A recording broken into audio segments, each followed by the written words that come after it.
अस्सलाम वालेकुम दोस्तों, मैं हूं बिलाल मोइन और आप देख रहे हैं बिलाल मोइन यूट्यूब चैनल। आज ओमान की कुछ अपडेट्स मैं आपसे शेयर करूंगा। उनमें सबसे पहले मैं शेयर करना चाहूँगा मसर प्रोजेक्ट। एक ऐसा अच्छा प्रोजेक्ट डेवलप किया जा रहा है लोगों को एंटरटेन करने के लिए, जिसमें आउटडोर जो वेंडर्स हैं उनको बड़ा एक तकरीबन 20 के करीब उनके स्टेशंस बनाए जाएंगे और वहाँ पर पार्किंग का और सिटिंग का भी इंतज़ाम किया जाएगा और गार्बेज डंपिंग का भी एक प्रॉपर इंतज़ाम किया जाएगा।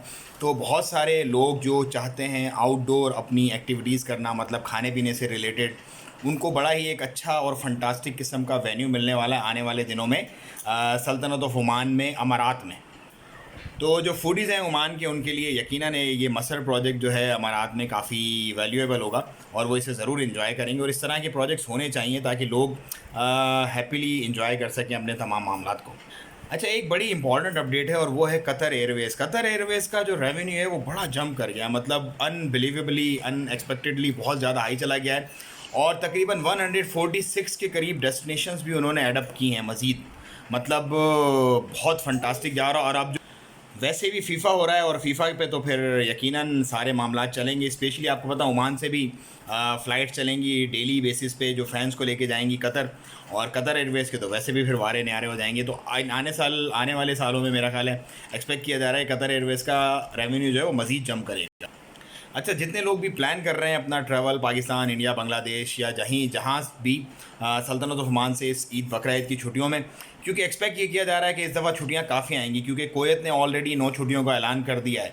तो यहाँ पर भी अगर ऐसे ही मामला होगा तो यकीनन बहुत सारे लोग ट्रैवल करेंगे और टिकट्स रेट्स जो हैं वो बहुत ज़्यादा ऑलमोस्ट हाई हो चुके हैं, ऑलरेडी हाई हो चुके हैं, लेकिन आने वाले दिनों में मज़ीद हाई हो जाएंगे।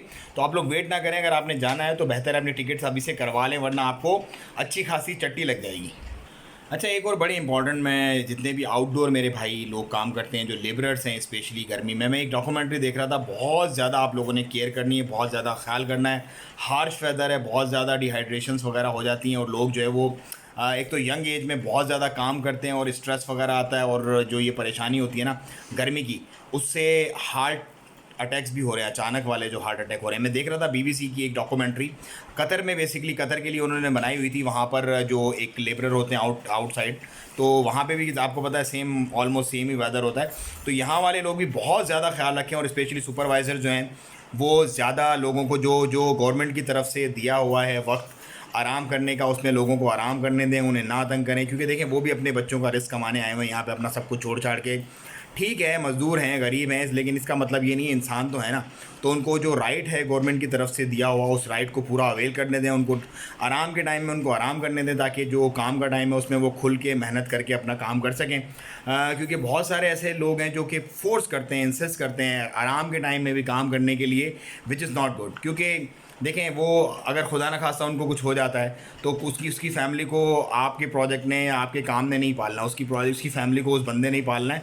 तो उसको भी एक अच्छा, अपने तमाम वर्कर्स को एक अच्छा एनवायरनमेंट दें और अच्छा वर्किंग और रेस्ट टाइम दें, ताकि वो भरपूर तरीके से प्रोडक्टिवली जितना भी काम करें अच्छे से आपके काम करें।